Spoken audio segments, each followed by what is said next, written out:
Class শেষ করে বের হচ্ছি, এমন সময় একটা পিচ্চি এসে আমার হাতে একটা চিরকুট ধরিয়ে দেয়।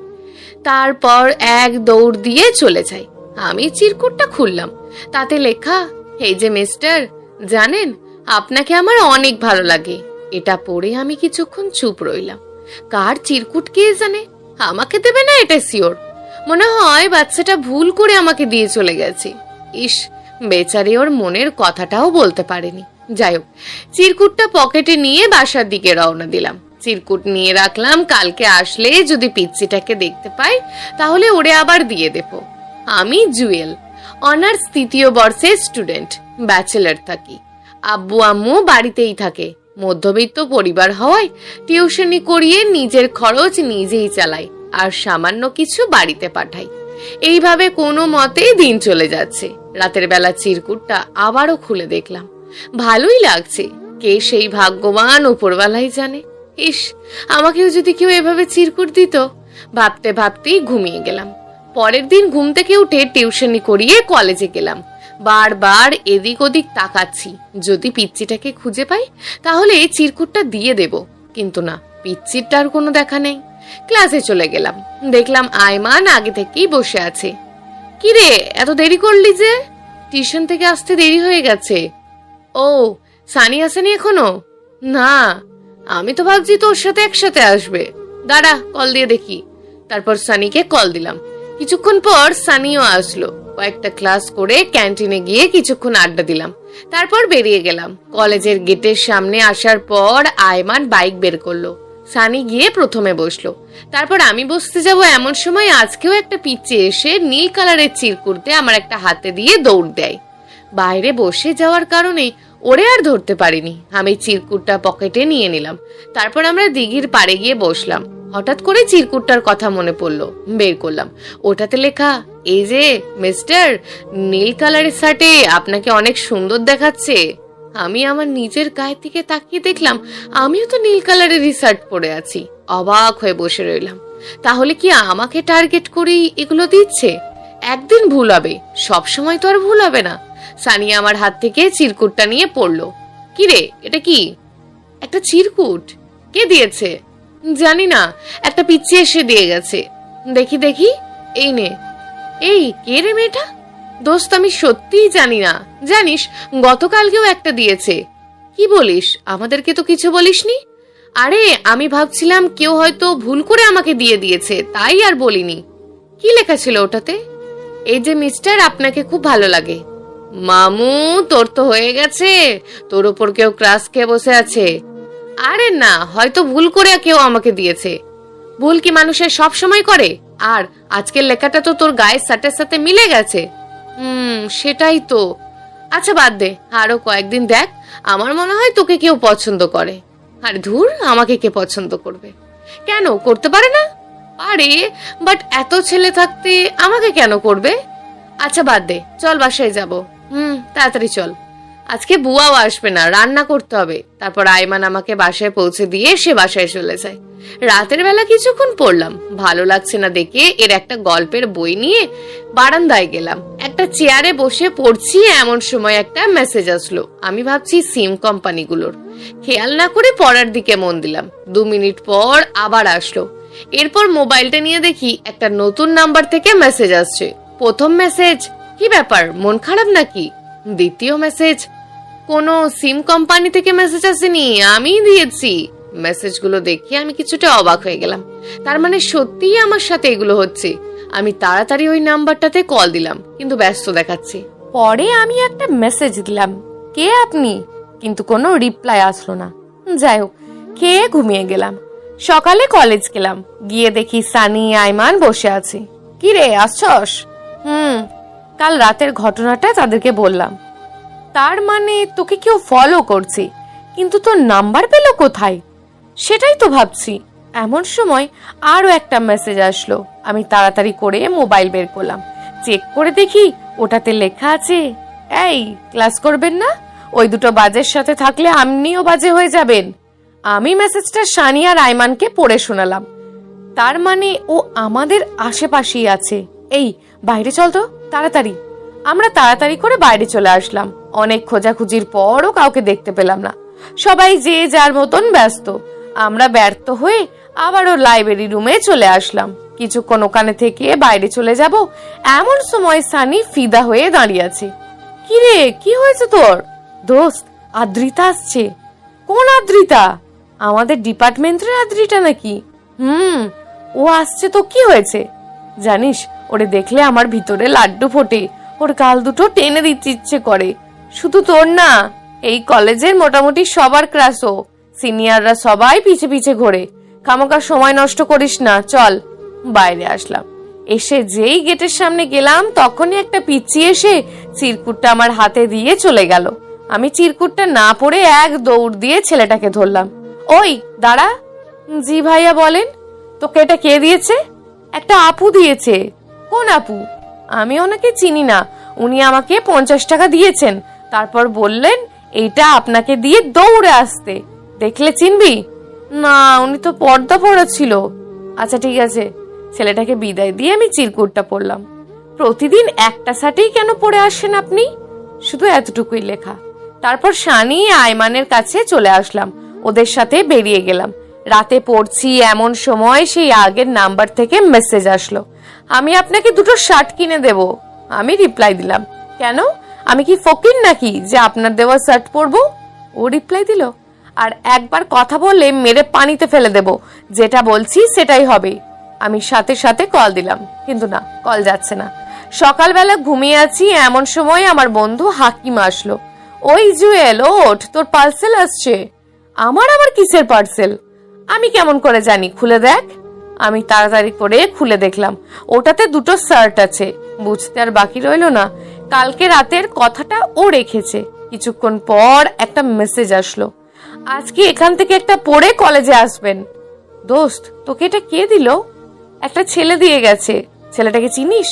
আরে না, পিচ্চি একটা ছেলে এসে দিয়ে গেছে আর বলেছে এটা জুয়েলকে দেবেন। ও, কেসটা কি রে? কিসের কেস? আমার সাথে মিথ্যা বলিস না। আচ্ছা বলছি শোন। তারপর পুরো ঘটনা শেয়ার করলাম। তলে তলে এতটুকু করে ফেলেছিস, অথচ আমাকে কিচ্ছু বলিসনি। আমি ভাবছি হয়তো ভুল করে দিয়েছে, তাই বলিনি। তবে তোকে আর ফাহাদকে এমনি আজকে বলতাম। আচ্ছা, কলেজে যাবি না? আচ্ছা, ফ্রেশ হয়ে আসি। তারপর ফ্রেশ হয়ে নাস্তা করে ওখান থেকে একটা শার্ট পরে কলেজে চলে গেলাম। কলেজের গেট দিয়ে ঢোকার সময় আবারও মেসেজ আসলো, বাহ, খুব সুন্দর লাগছে। তার মানে আমার আশেপাশেই আছে। আমি তাড়াতাড়ি করে আশেপাশে খুঁজতে লাগলাম। গেটের দিকে তাকাতেই দেখি আদ্রিতা মেয়েটা গাড়ি থেকে নামছে। গাড়ি থেকে নেমে ও সোজা হাঁটা দিল।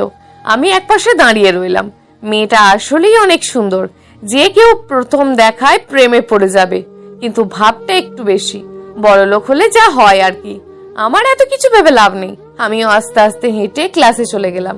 দেখলাম সানি বারান্দায় হাঁ করে তাকিয়ে আছে। আমি গিয়ে মাথার মধ্যে একটা টোকা মারলাম, কিরে হাঁ করে তাকিয়েছিস কেন? আদ্রিতা?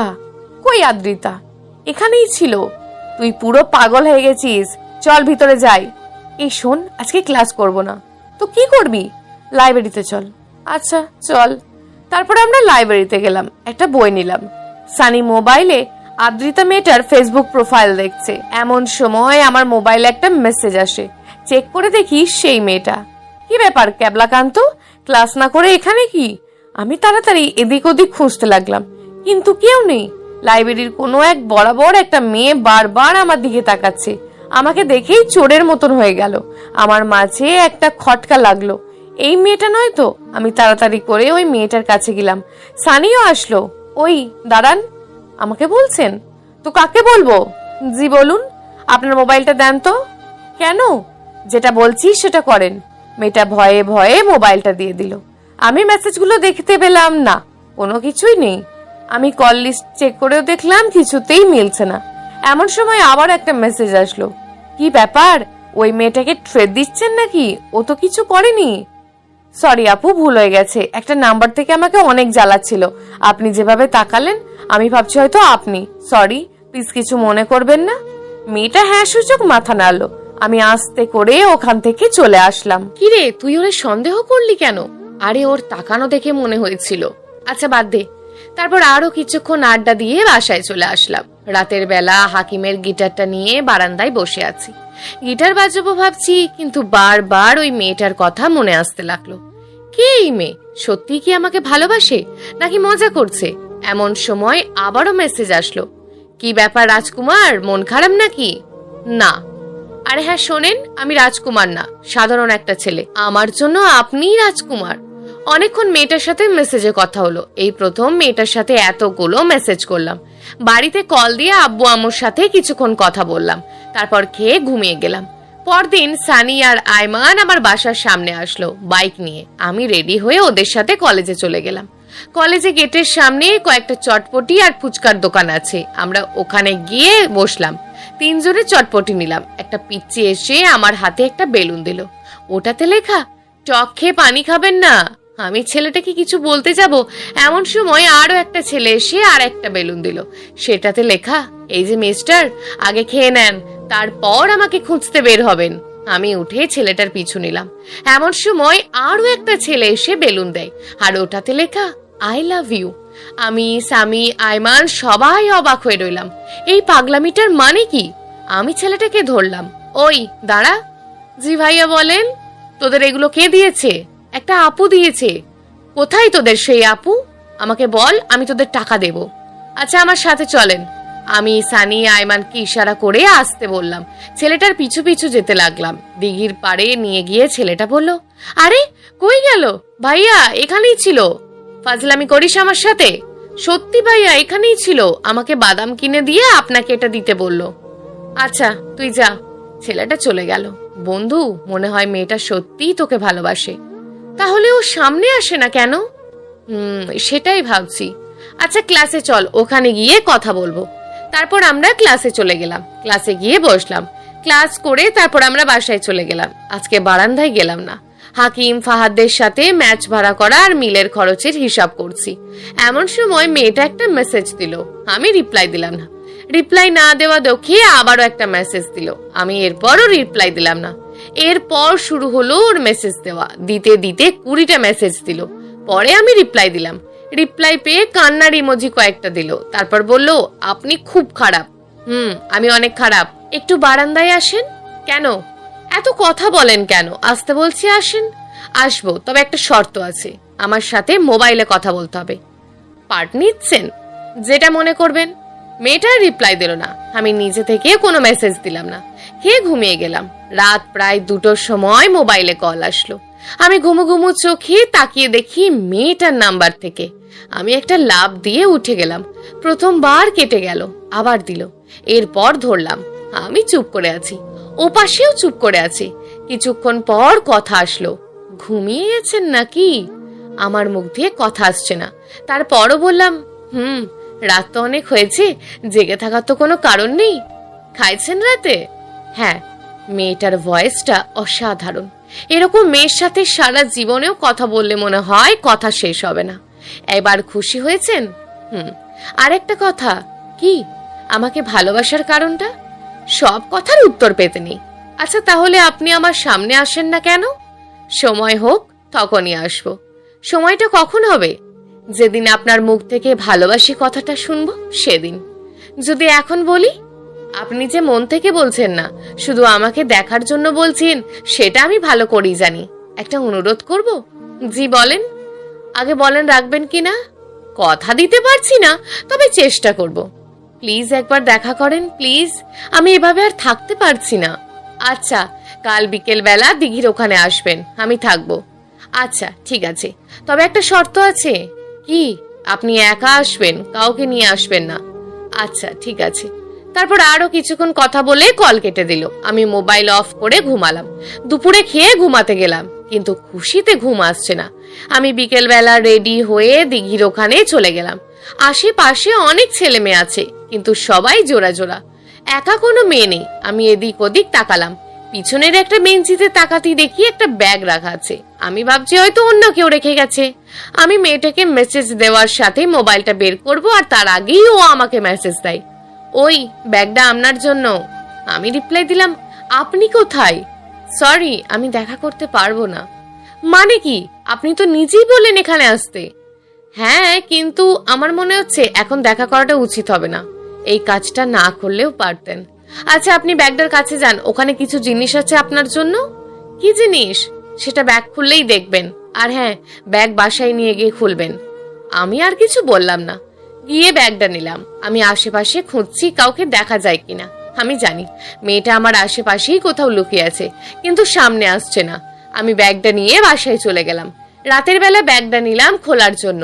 এই সময় হাকিম আর ফাহাদ আসলো। কি রে, এখানে কি? জানি না দোস্ত, গিফট দিয়েছে। কে দিয়েছে? ওই সেদিন তোর কাছে যে শার্ট পাঠিয়েছে সেই দিয়েছে। বাহ, ভালো তো। এরকম একটা গার্লফ্রেন্ড থাকলে আর কি লাগে। আরে কিসের গার্লফ্রেন্ড? ওরে তো আমি কখনো দেখেইনি। আচ্ছা পরে কথা বলিস, এখন ভিতরে কি আছে সেটা দেখ। আমি ব্যাগটা খুললাম। প্রথমে অনেকগুলো বেলুন বের হলো। বেলুনে লেখা ভালোবাসি প্রিয়। তারপর অনেকগুলো চকলেট, দুটো গেঞ্জি, একটা ঘড়ি আর পেন্সিল দিয়ে আঁকা আমার একটা ছবি, ওয়ালমার্টে সাজানো। বাহ, খুব সুন্দর তো। এই নে চকলেট খা। তোরা খা, আমার ইচ্ছে নেই। ইচ্ছে না থাকলে বাইরে গিয়ে বস, আমরা খাই। আমি বাকরুদ্ধ হয়ে গেলাম। এতগুলো গিফট দেওয়ার মানে কি? মেয়েটা কি সত্যিই আমাকে ভালোবাসে? ভাবতে ভাবতে আমি বারান্দায় গেলাম। তখনই মেসেজ আসলো, কি গিফট পছন্দ হয়নি? আমি রিপ্লাই দিলাম, এগুলোর মানে কি? মানে খুব সিম্পল, আমি আপনাকে ভালোবাসি। গিফট দিলেই কি ভালোবাসা পাওয়া যায়? সেটা আমি জানি না, বাট এটা সত্যি যে আমি আপনাকে অনেক ভালোবাসি। আচ্ছা কল দিচ্ছি, মেসেজে কথা বলা আমার ভালো লাগে না। আমি কল দেওয়ার আগেই সে কল দিয়ে দিল। আমি কলটা ধরে সালাম দিলাম, তারপর কথা বলা শুরু করলাম। কি করছে এখন? আপনি তো সবই জানেন, তাহলে আর জিজ্ঞেস করছেন কেন? আপনার মুখ থেকে শুনতে ইচ্ছে করছে তাই। আপনি প্লিজ এগুলো বন্ধ করুন, আমার ভালো লাগছে না। কেন, আপনার ভালো লাগেনি? এভাবে ভালোবাসা হয় না তো কিভাবে হয় একটু শুনি। এত কিছু আমি বোঝাতে পারবো না। আপনি যদি সামনে এসে কথা না বলেন বা দেখা না করেন, তাহলে আমি আর আপনাকে মেসেজ দেব না, ব্লক দিতে বাধ্য হব। আচ্ছা ঠিক আছে, আমি যদি ক্যাম্পাসে সবার সামনে আপনাকে প্রপোজ করি, তাহলে অ্যাকসেপ্ট করবেন? সেটা পরে দেখা যাবে, আগে তো সামনে আসেন। পরে না, এখনই বলেন। যদি আপনি প্রপোজ অ্যাকসেপ্ট করেন, তাহলেই আমি প্রপোজ করব। আচ্ছা ঠিক আছে, আমি অ্যাকসেপ্ট করব। ওকে, তাহলে কখন দেখা করবেন? টাইম বলা যাবে না, যে কোনো সময় করব। আপনি রেডি থাকবেন? ওকে। আর একটা কথা। কি? আপনি এই কদিন আমার দেওয়া শার্ট বা টি শার্ট গুলো পরবেন? কেন? এমনি, তাহলে আমার ভালো লাগবে। আচ্ছা ঠিক আছে। আরো কিছুক্ষণ কথা বলে কল কেটে দিলাম। তারপর সানি আইমানকে গিফটার ছবি তুলে পাঠিয়ে দিলাম এন্ড বাকি ঘটনা খুলে বললাম। ওরাও অনেক এক্সাইটেড। এতদিন পর অপরিচিতা সেই মেয়েটাকে দেখতে পাবো। আমি মোটামুটি একটু টেনশনই আছি। মেয়েটা কে হবে, দেখতে কেমন হবে? যদি প্রপোজ না করে সবার সামনে অপমান করে, তাহলে তো ক্যাম্পাসে আমার মান ইজ্জত সব শেষ হয়ে যাবে। দূর, যা হওয়ার হবে। এত কিছু ভেবে লাভ নেই। ঘুমাতে গেলাম, কিন্তু কিছুতেই ঘুম আসছে না। বারবার মেয়েটার কথা মনে পড়ছে। গলাটা বেশ, খুব সুন্দর করে সাজিয়ে কথা বলে। এগুলো ভাবতে ভাবতে ঘুমিয়ে গেলাম। সকালবেলা ঘুম থেকে উঠে ফ্রেশ হয়ে কলেজের দিকে রওনা দিলাম। কেমন যেন একটা ভয় কাজ করছে। গেটের সামনে গিয়ে দেখি সানি আইমান বসে আছে। আমি যাওয়ার পর, কি রে, কি অবস্থা? এই তো ঠিকঠাক। ওর সাথে আর কথা হয়েছে? না, মেসেজ দেয়নি, আমিও দিইনি। গিফটগুলো নিয়ে আসছিস? না রে, ওগুলো তো বাসায় আছে। তোরে যে কালকে রাতে বললাম নিয়ে আসার জন্য, মনে নেই? সরি দোস্ত, মনে ছিল না। আচ্ছা, প্রপোজ কি আজকে করবে বলেছে? না, তবে বলেছে যে কোনো সময় করবে। তাহলে তোরে প্রিপেয়ার থাকতে হবে। ক্লাস করবি? আজকে ভালো লাগছে না, চল ঘুরে আসি। কোথায় যাবি? দেখি, একবার বাইকে ওঠ, পরে দেখা যাবে। আমি বাইকে উঠে রওনা দেব, এমন সময় আদ্রিতা মেয়েটা আর কয়েকটা বান্ধবী গেট দিয়ে ভিতরে ঢুকছে। আদ্রিতা মেয়েটা আজকে একটা শাড়ি পরে এসছে, বাকিরাও কয়েকজন শাড়ি পরেছে। আমি মনে হয় একমাত্র ব্যক্তি যার কোনো মেয়ে ফ্রেন্ড নেই। সানিরও কয়েকজন পরিচিত আছে, আইমানেরও কয়েকজন মেয়ে ফ্রেন্ড আছে। অবশ্য ওরা আইমানের স্কুল ফ্রেন্ড, স্কুল থেকেই ওদের একসাথে বেড়ে ওঠা। সানি আদ্রিতাকে হাঁ করে তাকিয়ে আছে। আমি ওর মাথায় একটা টোকা দিলাম, মুখ বন্ধ কর, মশা ঢুকবে। দোস্ত তোরা যা, আমি যাব না। কেন? যেভাবেই হোক, আদ্রিতাকে আজ আমি প্রপোজ করব। ওরে ছাড়া থাকা ইম্পসিবল। সেদিনও তো এই কথা বলছিলি, কিন্তু কাজের বেলা তো কিছুই করতে পারিস না। দোস্ত তোরা ঠিক করে দে না। সরি ইয়ার, আমি পারবো না, কারণ আমি মেয়েদের সাথে ভালো করে কথাই বলতে পারি না। তোরা কোনো কাজের না, যা করার আমি নিজেই করব। এই কথা বলে সানি মেয়েগুলোর পিছু নিল। আমরা আর কি করব, বাইক থেকে নেমে ওর পিছে পিছে গেলাম। মেয়েগুলো ক্লাসে চলে গেল, আমরা ক্লাসে গেলাম। দেখলাম সানি ওদের সামনে গেল। আদ্রিতাকে কি যেন বলতে গিয়ে আবার আমাদের কাছে ফিরে আসলো। কিরে, প্রপোজ করিসনি? ধুর, ভয় লাগে। ভয়ের কি আছে, তুই তো বীর পুরুষ। সামনে গেলে বুঝবি, তখন তোর বীর পুরুষগিরি কোথায় যায় টের পাবি না। তাহলে আর এখানে বসে থেকে লাভ কি, চল বাইরে যাই। তারপর আমরা বাইরে চলে আসলাম। কিছুক্ষণ ঘুরে বাসায় চলে গেলাম। মেয়েটা সারাদিন একটাও মেসেজ দেয়নি, রাতেও দেয়নি। আমার কেমন যেন একটু খারাপ লাগছে। বারবার মোবাইলের দিকে তাকাচ্ছি, কিন্তু মেসেজ দেয়নি। আমিও আর নিজে থেকে দিইনি। রাতে খেয়ে ঘুমিয়ে গেলাম। পরের দিন আইমান বাইক নিয়ে আমার বাসার সামনে আসলো। রেডি হয়ে ওর সাথে বেরিয়ে পড়লাম। মাঝপথে সানিও উঠলো। কলেজের সামনে যাওয়ার পর আইমান বাইক এক পাশে রাখলো। প্রতিদিনের মতন চা খেয়ে ভিতরের দিকে যেতে লাগলাম। গেট দিয়ে ভিতরে যাওয়ার পর একটা ছেলে এসে আমাকে একটা গোলাপ ফুল দিয়ে কিছু না বলেই চলে গেল। আমি ওটা হাতে নিয়ে দাঁড়িয়ে রইলাম। তারপর আবারও হাঁটা শুরু করলাম। এরপর কলেজের একটা ছোট বোন এসে আর একটা ফুল দিল। সানি আইমান হাঁ করে তাকিয়ে আছে। আর একটু ভিতরে গেলাম। একের পর এক ছেলে মেয়ে এসে আমার হাতে ফুল দিতে লাগলো। আমি পুরো টাস্কি খেয়ে বসে আছি। কি হচ্ছে এগুলো, স্বপ্ন দেখছি না তো? যত এগোচ্ছি তত ফুল দিচ্ছে। আমি কিছু ফুল সানি আর আইমানের কাছে দিয়ে দিলাম। যত ভিতরে যাচ্ছি ফুলের সংখ্যাও বাড়ছে। মাঠের মাঝখানে যাওয়ার পর দেখলাম অনেকগুলো ছেলে মেয়ে গোল হয়ে লাভ বানিয়ে দাঁড়িয়েছে। আমি আর সানি আইমানের দিকে তাকালাম। ওরাও টাস্কি খেয়ে আছে। আমাদের দাঁড়িয়ে থাকা দেখে একটা মেয়ে ইশারায় ডাক দিল। আমরা ওখানে গেলাম। ভিতরে যাওয়ার পর সবাই একটা গোলাপ ফুল দিল। মাঝখানে যাওয়ার পর দেখি কেউ একজন অন্যদিকে মুখ ফিরিয়ে দাঁড়িয়ে আছে। ভয়ে আমার হাত পা কাঁপছে। আমি ওনারে পিছন থেকে ডাক দিলাম, ও তাকাচ্ছে না। কয়েকবার ডাকার পর পিছনে ঘুরে তাকালো। ও তাকাতেই আমি অনেক বড় একটা টাস্কি খেলাম, কারণ মেয়েটা আর কেউ না, আদ্রিতাই ছিল। আদ্রিতাকে দেখে আমি সহ সানি আইমান বাকি সবাই অবাক হয়ে তাকিয়ে আছে। আমি আরো বেশি অবাক হলাম এটা ভেবে যে মেয়েটা এত প্রপোজাল পড়ার পরেও অ্যাকসেপ্ট করতো না। কত সুন্দর সুন্দর ছেলে ওর পিছনে ঘুরতো। ক্যাম্পাসের বড় ভাইয়েরা সবাই ওর জন্য পাগল, আর ও কিনা আমাকে প্রপোজ করছে, তাও আবার সবার মাঝখানে। সানি কিছু না বলে ওখান থেকে চলে গেল। আদ্রিতা ফিল্ম স্টাইলে কয়েকটা কাব্য রচনা করে একগুচ্ছ গোলাপ আমার দিকে তুলে ধরলো। আমি কি করা উচিত বুঝতে পারছি না। সানি আদ্রিতাকে ভালোবাসতো, এখন যদি আমি অ্যাকসেপ্ট করি ওর আর আমার ফ্রেন্ডশিপ আগের মতন থাকবে না। আইমানের দিকে তাকালাম, সেও কিছু বলছে না। হয়তো এইরকম একটা হবে ভেবেই সেও আশা করেনি। ভয়ে আর লজ্জায় আমি ঘামতে শুরু করলাম। আদ্রিতা আবারও আমাকে ডাকে, কিন্তু আমার মন অন্যদিকে। কোনো কিছু না ভেবে আমি ওখান থেকে চলে গেলাম। ক্যাম্পাসের সবাই অবাক হয়ে তাকিয়ে রইল। আমি চলে যাওয়ার পর আদ্রিতা ফুলগুলো নিয়ে ওখানেই বসে যায়। অনেকে অনেক কথা শোনাচ্ছে ওরে। কেউ বলছে এটা অহংকারের ফল, কেউ বলছে আদিত্যরা বেশি ভাব দেখায়, আবার কেউ আমার মাথায় সমস্যা আছে। কোনো কথায় কান্না দিয়ে আমি সোজা বাসায় রুমে চলে গেলাম। দুপুরে না খেয়ে কিছুক্ষণ ঘুমালাম। আচ্ছা, আমার এই কাজটা করা কি ঠিক হয়েছে?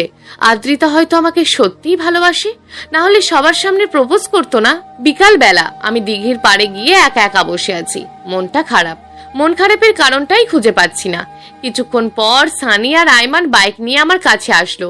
তারপর দুজন আমার পাশে বসলো। কি রে, তুই প্রপোজাল অ্যাকসেপ্ট করিসনি কেন? এমনি। এমনি মানে? সত্যি করে বল। আচ্ছা বাদ দে তো, আমার ভালো লাগছে না। আমাদেরকেও বলা যাবে না? বল কেন অ্যাকসেপ্ট করিসনি? ও তো তোকে সত্যিই ভালোবাসে। দেখ, তোদের জন্য আমি এরকম হাজারো আদ্রিতাকে রিজেক্ট করতে পারবো, কিন্তু তোদের মনে কষ্ট দিতে পারবো না। কেন? আমরা কি তোকে না করেছি নাকি? সেটা না হয় করিসনি, বাট তুই তো ওকে ভালোবাসতিস। আমি কিভাবে অ্যাকসেপ্ট করি বল? আরে আমি মজা করতাম, তাছাড়া আমি তোর সামনেই যাইনি কোনোদিন। তোদের সাথে দুষ্টামি করতাম। কি করতিস আর কি করতিস না সেটা আমি খুব ভালো করেই জানি। এখন কি করবি ভাবছিস? কি আর করব, ওর মতন থাক, আমি আমার মতন থাকি। কিছুদিন পর ওর মন এমনিতেই ভালো হয়ে যাবে। তারপর না হয় সানি ওরে প্রপোজ করবে। আরে না, মাথা খারাপ নাকি আমি ওরে প্রপোজ করব? তুই কি ভাবছিস আদ্রিতা তোকে এভাবে ছেড়ে দেবে? জীবনেও না। বরং সে ক্যাম্পাসে অপমান হওয়ার প্রতিশোধ ঠিকই নেবে। মানে? আমি কই অপমান করলাম? শোন, আমি খবর পেয়েছি ওর কাজিনরা সবাই তোকে মারার জন্য প্রোগ্রাম করছে। আমি তো কিছু করিনি। সেটা তুই আর আমরা ভাবছি, বাট ওরা তোকে মারবে এটা শিওর থাক। শোন, আমার মাথায় একটা বুদ্ধি আসছে। কি? তুই কয়েকদিনের জন্য গ্রামের বাড়ি চলে যা। ওখানে তোর আব্বু আম্মুর সাথে থাকলে ভালো হবে, তাহলে ওরা তোরে আর খুঁজে পাবে না। কয়েকদিন থাক, তোর মনও ভালো হবে, আব্বু আম্মুকে দেখতেও পারবি, পাশাপাশি ওদের রাগটাও কমে যাবে। তুই এসে আবার ক্লাস করিস। কিন্তু এখন যাওয়া কি ঠিক হবে? এরে, এত কথা বলিস কেন? তুই কালকে সকালেই চলে যা, এটাই তোর জন্য ভালো হবে। আমরা মোবাইলে যোগাযোগ করব। আচ্ছা, দেখি। এরপর ওদের সাথে আরো কিছুক্ষণ আড্ডা দিয়ে বাসায় চলে আসলাম। রাতের বেলা ব্যাগ গোছাচ্ছি, এমন সময় হাকিম আর ফাহাদ আসলো। কি রে, কোথাও যাবি নাকি? একটু বাড়িতে যাব, অনেকদিন ওনাদের দেখি না। ওইদিকে কি খবর? কোন দিকে? আরে মেসেজওয়ালি। আমি পুরো ঘটনা শেয়ার করলাম। তুই পাগল নাকি, এভাবে চলে আসতে পারলি? আমি কিছু না বলে আম্মুকে কল দিলাম, আগামীকাল আসবো সেই খবর দিলাম। আম্মু অনেক খুশি। তারপর খেয়ে ঘুমিয়ে গেলাম।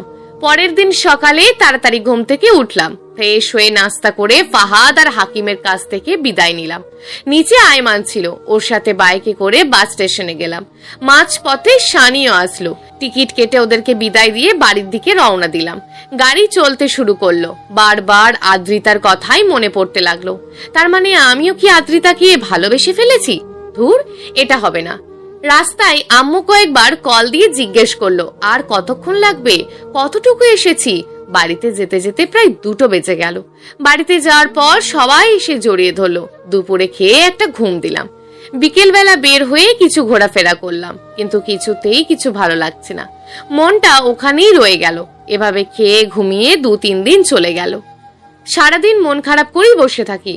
অবশ্য আম্মু কয়েকবার জিজ্ঞেস করেছে আমার কিছু হয়েছে কিনা। মুচকি হাসি দিয়ে এড়িয়ে চলি। পরের দিন বিকেলবেলা আমি একটা নদীর পাড়ে গিয়ে বসলাম। নদীতে ছোট ছোট ঢিল মারতেছি।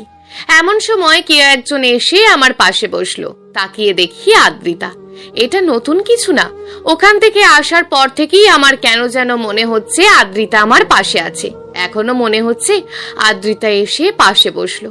আবারও স্বপ্নে চলে আসলেন, তাও আবার এই ভর দুপুরে। তার মানে আপনিও আমাকে ভালোবাসেন? সবকিছু তো প্রকাশ করতে নেই। এখন বলেন, এই ভর দুপুরে স্বপ্নে আসার কারণটা কি? আমাকে কি একা থাকতে দেবেন না? এটা স্বপ্ন না, বাস্তব। কেন মজা করছেন? সেই আসার পর থেকেই এভাবে আমার চারপাশে ঘুরঘুর করছেন, আর এখন বলছেন স্বপ্ন না। বিশ্বাস না হলে একটা কাজ করি। কি কাজ? একটা চিমটি কাটি, তাহলেই সব ক্লিয়ার হয়ে যাবে। ওকে, ডান। আদ্রিতা দিকে তাকিয়ে আমার হাত একটা বাড়িয়ে দিলাম। ও চিমটি কাটলো আর আমি ব্যথায় লাফিয়ে উঠলাম। আজব তো, এ তো আসলেই আদ্রিতা। ও এখানে কি করে? আমি অবাক হয়ে ওর দিকে তাকিয়ে রইলাম। ও কয়েকবার আমার সামনে তুলে দিল, কিন্তু আমার হুঁশ নেই। তারপর ধাক্কা মেরে নদীতে ফেলে দিল। হঠাৎ করে পানিতে পড়ে আমার অবস্থা একদম খারাপ হয়ে গেছে। ভিজে অবস্থা শেষ। এটা কি করলেন? কোনটা? ধাক্কা দিলেন কেন? বেশ করেছি। আমাকে ওখানে একা রেখে ফেলে আসার কারণ কি ছিল? সেটা পরে বলবো, আগে বলেন আপনি এখানে কি করছেন? এখানে আসার ঠিকানা দিল কে? মানুষ চাইলে সবকিছুই সম্ভব। এখন কোনো প্রশ্ন করা যাবে না, আগে বাড়িতে চলেন, তারপর সব বলবো। জানেন আপনাকে বাড়িতে আমার সাথে দেখলে সবাই কি ভাববে? আমি আগেই বাড়িতেই গিয়েছি, আপনার আম্মুর থেকে ঠিকানা নিয়ে এখানে এসেছি। কি? আপনি আমার আম্মুর কাছে গেছেন? শুধু আমি না, আমার আম্মুও আসছে। চলেন চলেন। কি আর করা, ভেজা শরীর নিয়ে হাঁটতেছি। আমার এখন কেমন জানি মনে হচ্ছে এটা স্বপ্ন। আমি হাঁটতেছি আর আদ্রিতা আমার পিছনে পিছনে আছে আর মিটমিট করে হাসছে। বাড়িতে যাওয়ার পর দেখি আম্মুর সাথে আরো একটা মহিলা হেসে হেসে কথা বলছে। তার মানে এটাই আদ্রিতার আম্মু। আমি ওখানে গিয়ে ওনাকে সালাম দিলাম, উনিও সালাম নিলেন। তারপর জিজ্ঞেস করলো আমার এই অবস্থা কেন। আমি আদ্রিতার দিকে তাকালাম, ওনারা বুঝে গেলেন। আম্মু বলল তাড়াতাড়ি ফ্রেশ হয়ে ওনার সামনে আসতে। আমি ফ্রেশ হয়ে আসলাম। কি রে, তুই আমার মেয়েকে ওখানে একা ফেলে রেখে চলে আসলি কেন? আমি তো রীতিমতো একটা টাস্কি খেলাম। আদ্রিতা আসতে না আসতেই আম্মুর মেয়ে হয়ে গেল।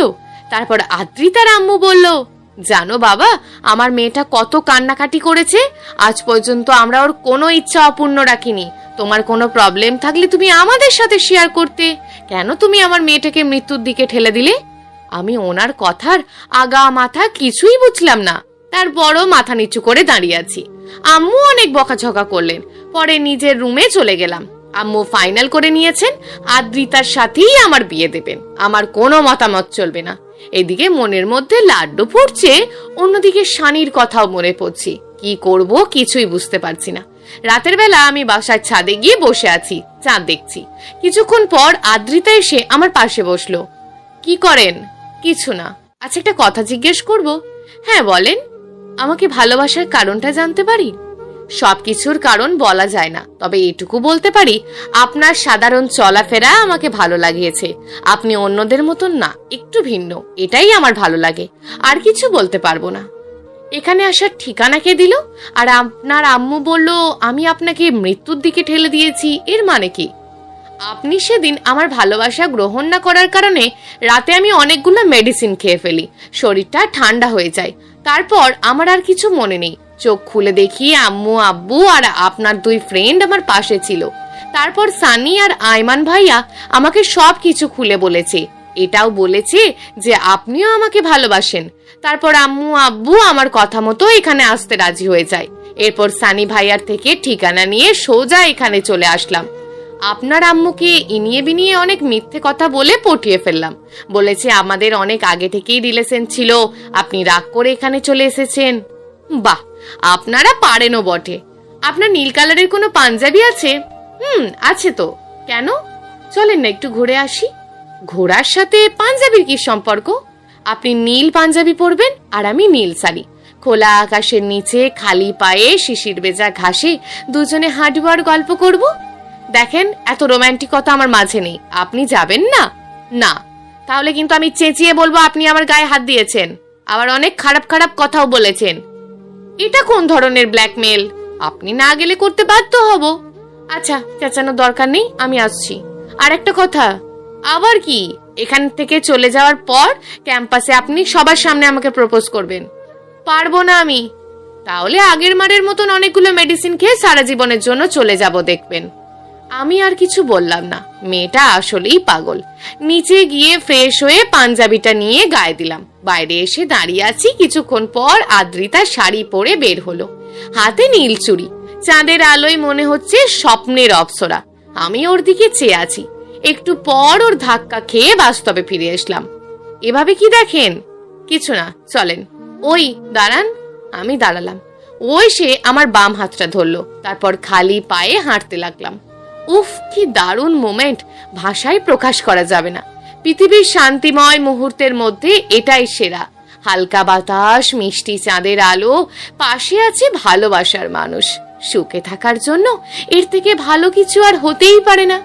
ভালোবাসা হোক চির অমর, চিরস্থায়ী, চলতে থাকুক অনন্তকাল, বেঁচে থাকুক প্রত্যেক সত্যিকারের ভালোবাসা। প্রিয় দর্শক, যদি আজকের গল্পটি আপনাদের ভালো লেগে থাকে তাহলে ভিডিওটিতে অবশ্যই একটি লাইক করে আপনার মূল্যবান একটি কমেন্ট করুন।